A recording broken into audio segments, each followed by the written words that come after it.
I'll get started in just a second, but right now I'm just kind of getting to know like what age students people have. How do you feel about high school coming, either for the first time or for whoever is next moving into high school? For anyone who wants to answer, what are your thoughts on that as we're letting people come in? You can put it in the chat or you can use your voice. I'll use my voice. High school was a big transition. Big. It was rough, to say the least. So, but this semester is going much better. I think my oldest is Logan. He's a freshman, and I feel like he was well prepared, but he became a serious kid and really took on all those responsibilities real heavy on himself. And so that was kind of hard to see him struggle, but he's doing much better. So yeah, Good. We'll see how our next one does. I think it'll go better. I'm sure it will, because you've done it now once. That helps too. Well, I'm a high school teacher, so that's one of the things I do here at Endeavor. And so in order for me to be able to make my high school class, I'm going to start relatively on time so that I can get out and get to class that starts at 12:45. So what my hope is for today is that I can just walk you through some things as an advising teacher for the TK through 8th grades, and then into being a teacher at the high school.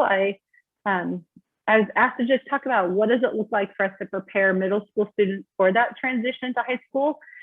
And then I talked with some of the high school teachers about that, kind of what they're hoping students enter into their classes with as they have freshmen coming in.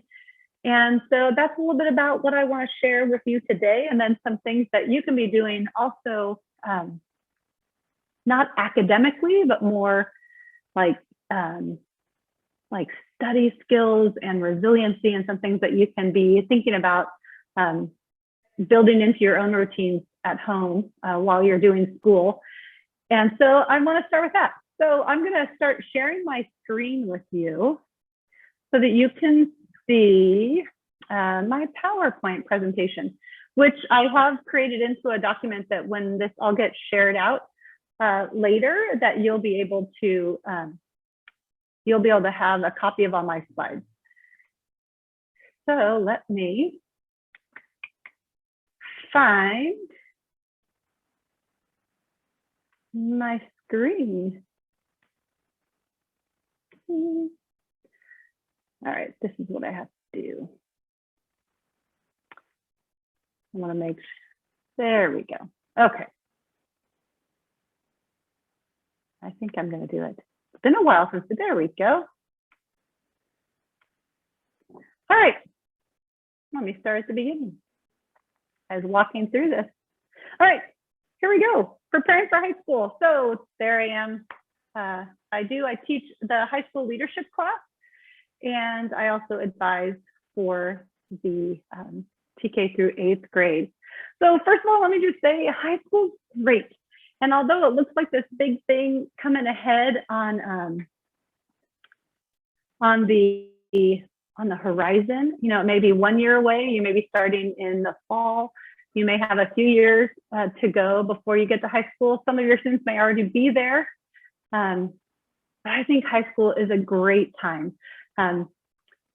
So we want to embrace these years of high school parenting and educating, and also welcome into that a growing sense of responsibilities that our children will carry in that. And also it's a great time to be dreaming about the future with them.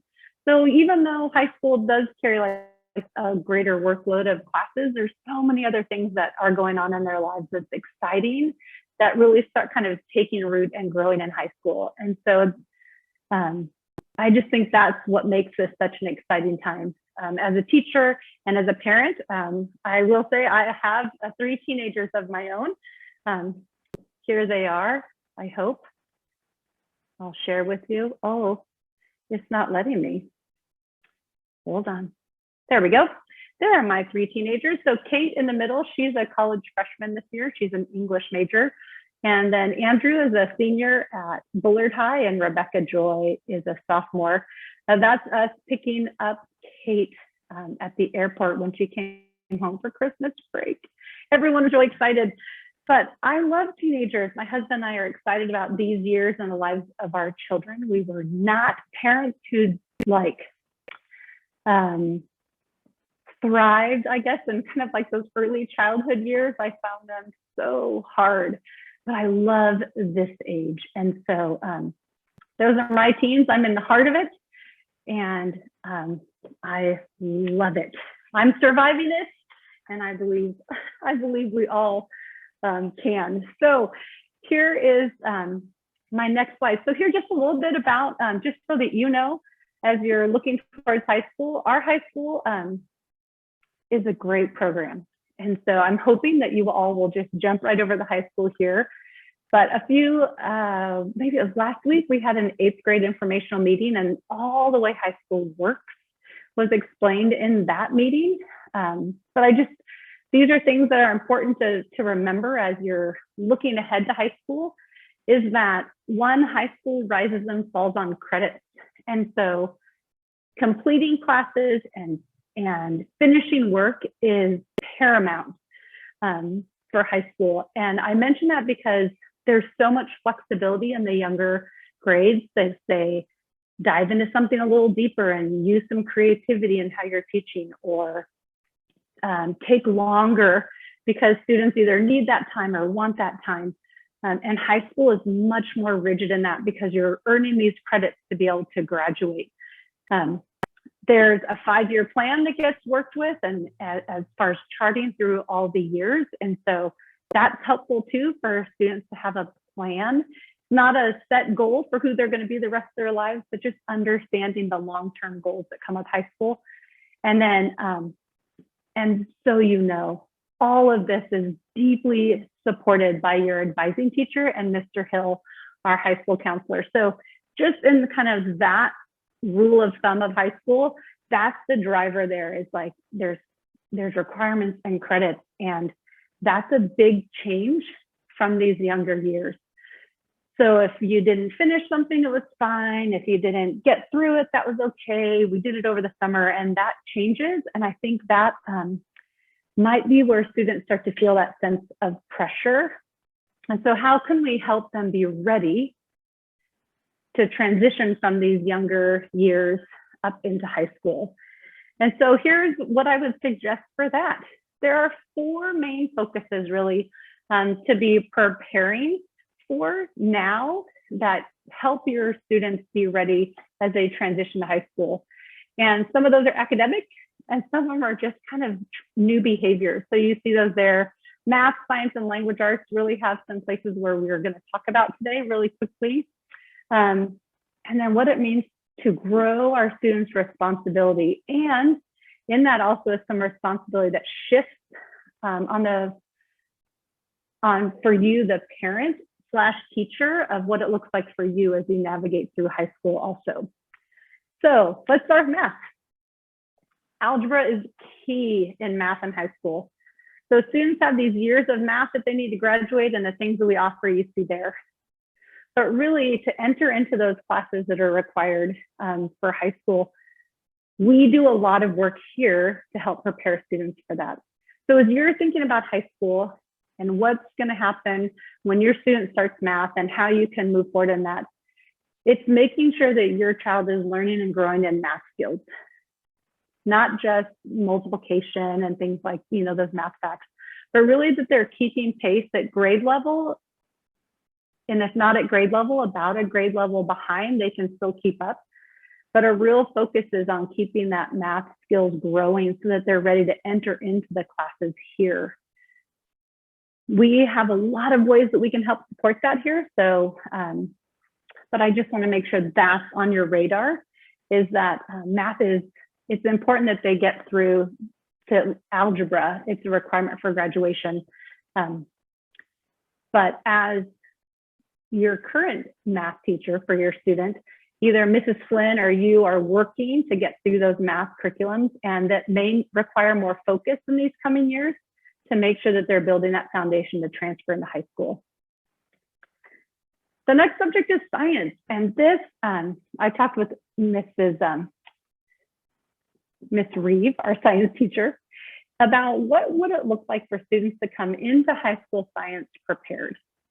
And so for middle school students, it's focusing on the scientific method. And this can happen in hands-on experiments that you do at home, but it can also just be part of conversation. You know, identifying problems. I've noticed that my students can also, or my children, my own children, can find lots of problems. And so, well, let's talk about a solution. And okay, well, let's try it out. I mean, we can figure that out when we're problem solving at home on kids don't like the chores they have to do, or they don't like the way we've decided who gets what car when for driving. I mean, I don't know. But all these things can come together in that, this idea of let's identify the problem. What are some possible solutions? Let's try it out. What do we think? And so this kind of procedural process is really important for students to be becoming familiar with the language. I thought it was interesting that Ms. Reed didn't say things like, we need to know all about biology, or they need to know these things about chemistry. It wasn't anything about that. It was more about how we learn in science. So as you're looking at what you're going to be doing over these coming years, coming into the science classes here at school, we do offer all the sciences at high school on site for students, is understanding this vocabulary of how we learn and discover in a science situation. Also, down at the bottom, it says following multi-step procedures. I asked Ms. Reed what she meant by this, and I thought this was particularly interesting because she said, often we give students paperwork and they have to read the instructions, imagine what they're going to do, you know, visualize, okay, we're going to do this, we have to get these materials, how are we going to plan this out? And students have to kind of work through all that on their own before they get started. So one of the things you can be doing is letting your children discover as they're doing their lessons, what's happening, what's next, what will you need, and letting them get started and kind of struggle through that on their own. Sometimes it's hard to watch them struggle, but it can be a great learning opportunity for them. And last I have on here for the subject areas is language arts.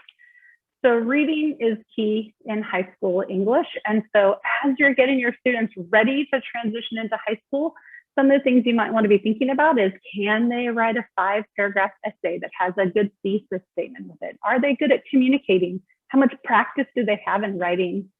That third bullet point about sustained focus is about, can they sit? You think about how they're going to be here in their English class for an hour.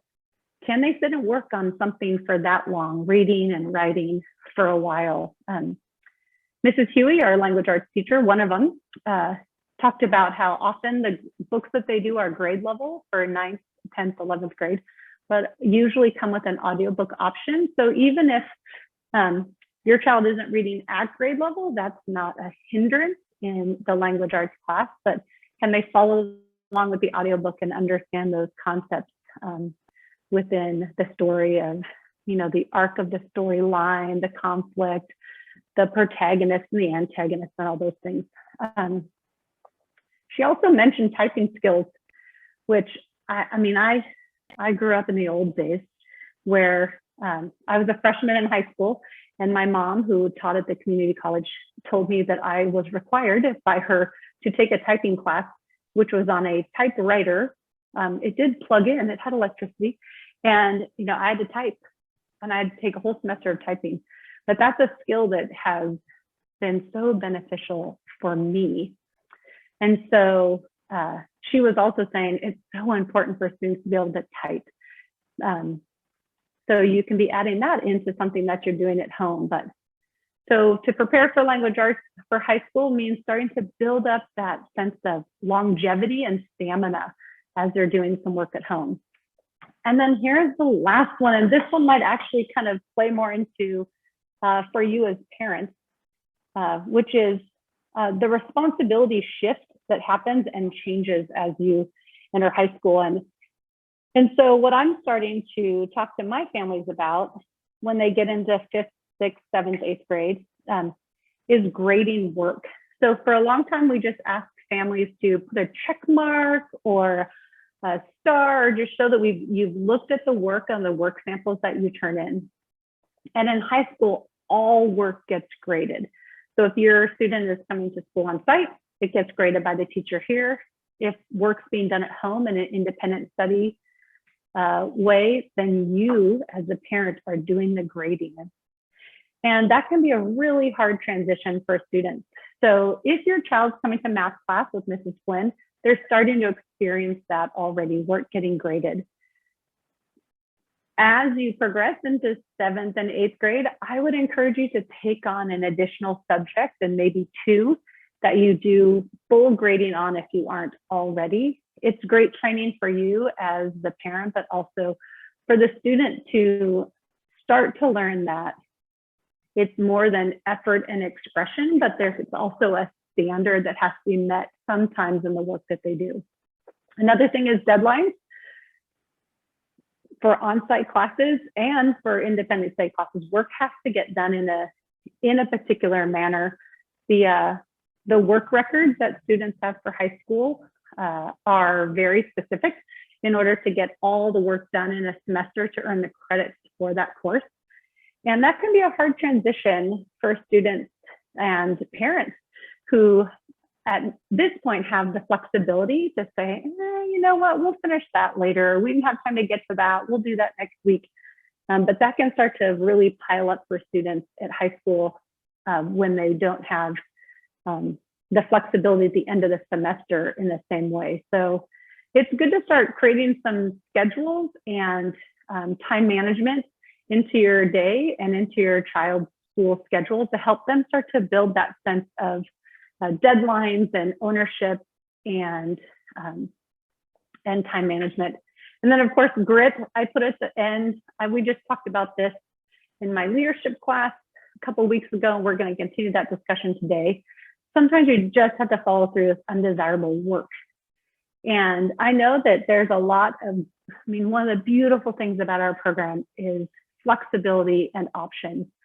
And in the TK through 8th grade, there's lots of things that we can pick and choose from to do that engage our students well, that they enjoy, and grow that passion and excitement for learning. And then sometimes there's just hard stuff to do. And so helping your student learn how to wrestle through those things will help them in high school when they're given assignments they don't want to do, when it's too hard, because sometimes that's just really hard. And so I think that's a key piece also to preparing students well for high school. It's a great thing for parents to be able to have some of that responsibility removed from them as they enter into more on-site classes. But that's when we shift as parents kind of into that coach role, where they come home and we encourage and we tell them they can do it and stick with it and help them stay focused until the work gets done. So I'm going to stop sharing my screen because I just gave you a ton of information. But I would love to know what you are doing right now that you are intentionally working into your school day to help your children be ready for high school. As you've seen all those ideas that I gave you, maybe you're doing some of those. Maybe there's something else that you've thought of that you can share with the group. But if you have something you can put into the chat or share with us, that would be fantastic to hear. What are you intentionally doing to help your child be ready for high school?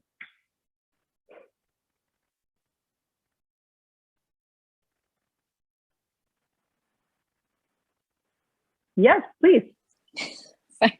I didn't know if anybody else had anything, but what really I learned this year, I have a 7th grader, but Aiden, my oldest, is in 9th. And I think what really helped him prepare for writing specifically was during his 7th and 8th grade year, we would do strategies for writers. And so we would I would let him pick on each section of the different writing types, since there's so many to choose from in between. And then he would get to write that paper for that learning period. And so that just got him, like you said, prepared to have deadlines, to know the writing process. And I feel like that's benefited him greatly.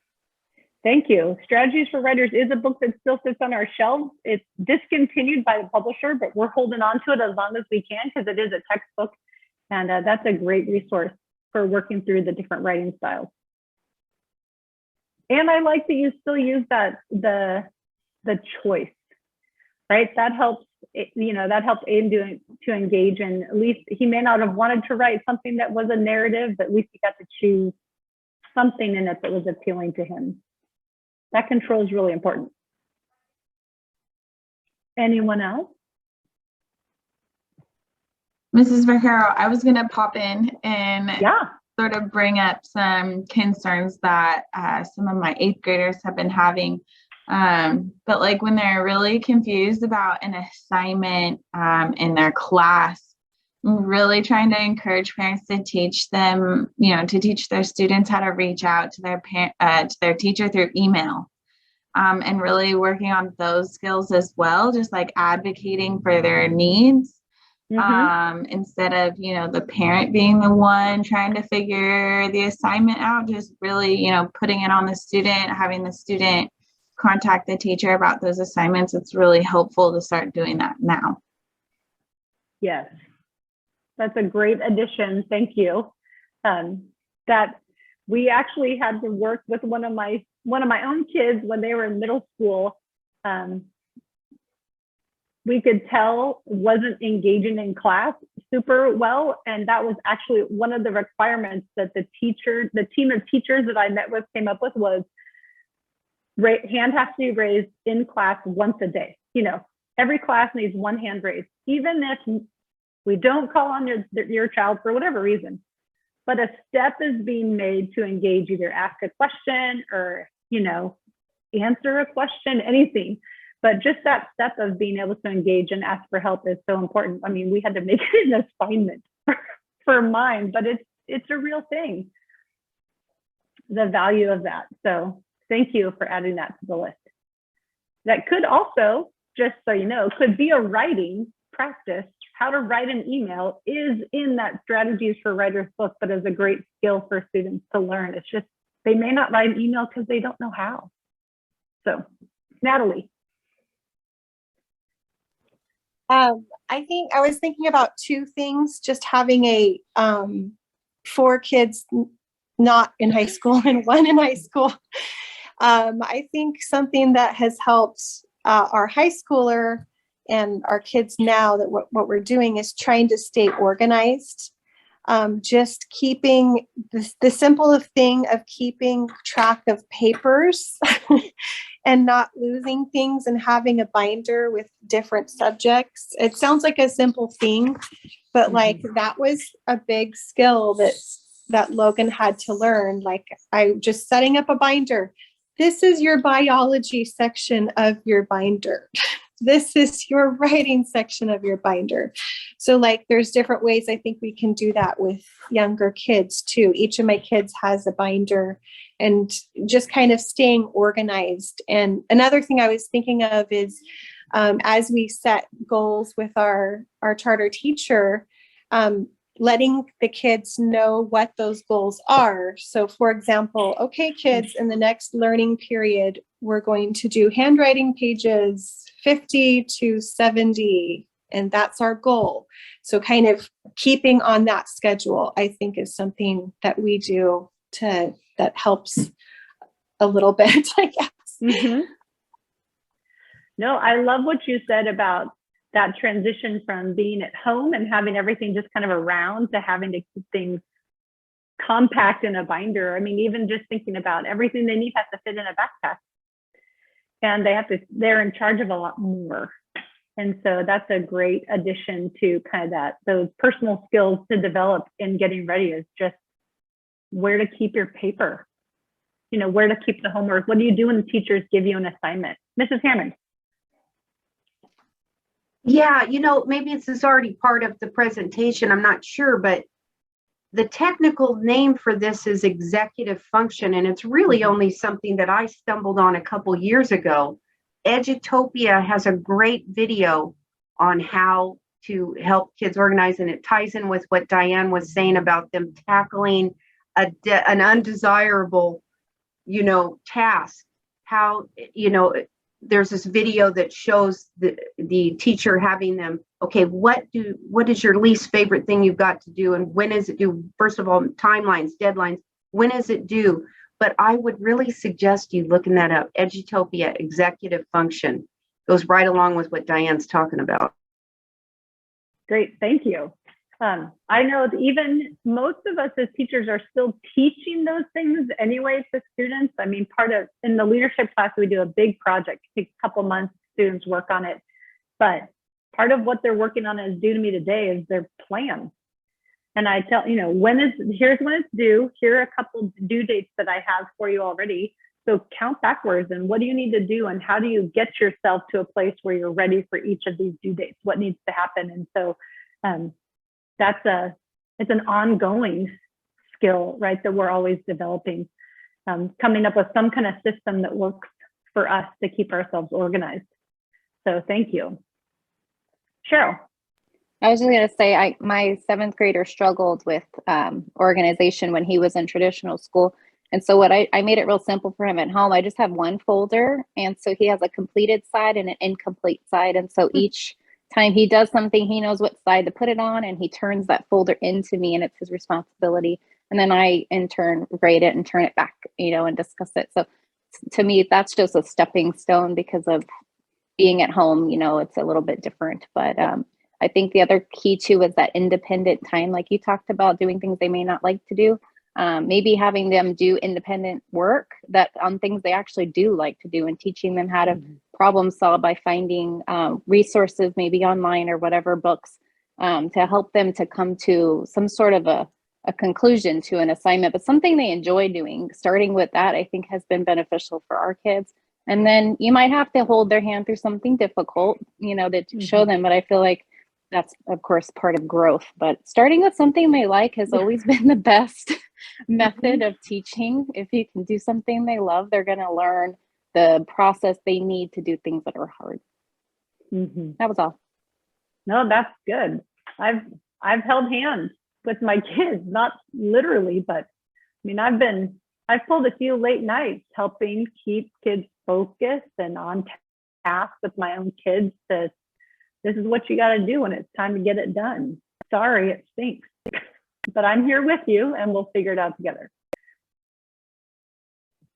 As an advising teacher, I think one of the biggest changes between TK8 and high school is in high school that they're turning in all their work. That's correct, right, Diane? So again, back to that like essential organizing. You can't just lose papers anymore. Like we're not just like submitting for a month, it's all the work. So really finding a system that works best for you. Yeah.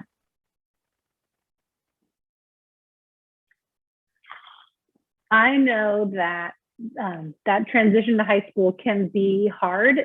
And part of it is because we do hear a lot about how it matters so much, because now there's credits on the line, and all, starting from their first day of their freshman year, it matters towards graduation. And that is true. But there's so much support in place. There's support for you as parents. The advising teachers at the high school are great at working with you and helping you understand what the workload would look like, and even if a combination of classes isn't right for your child, or if they'll understand workload, all those things they can help support with. And they're also great at coming alongside students and helping them navigate the transition. And so although it might seem big and kind of out there, our high school advising teachers are fantastic. And I will say, even though it sounds like I'm patting myself on the back, our TK8 ones are great too. And our desire is to grow the students in a way that has them ready. So as you might start hearing us use that language more and more as we're working harder to make sure our students are ready to transition to high school, you might hear that language in your own meetings with your advising teacher. And then that will trigger to you like, oh, I know what's going on here. You know, your advising teacher may spend more time talking directly to your student instead of to you. What are you doing about that? How are you know, why don't you have your work ready? If that's what it has to be, or a great job staying organized, because we want, you know, we're engaging students in a way too to get them ready for high school. But it is a great time and great things happen at our high school. So I'm excited for students to be able to transition in and experience a new part of Endeavor Charter School. If you have any questions, because it's 12:30, if you have any questions about high school, your advising teacher is happy to talk to you about that and answer any questions. If you're an 8th grade parent and haven't had a chance to see the 8th grade Zoom that happened, the informational meeting, that's available on Parent Square for you if you want to click that link, and then and see what happened during that meeting and the information that was shared. And if you're entering high school soon, this next fall, it won't be very long before you'll start hearing from an advising teacher and they'll start getting you ready. So good things are ahead. Thanks for coming. And thanks for sharing ways that you're helping get your students ready, especially you moms that already have someone in our high school, and what you've seen be effective. Thanks for participating. So Mrs. Hammond, is there anything you want to say about when we wrap this up? Just thank you, Diane, for sharing that. Very clear and concise. And, you know, we just hope that all of these Endeavor Charter talks are just kind of a springboard, and if you know, that will help you get a taste of something. If you want to investigate more, just reach out to us.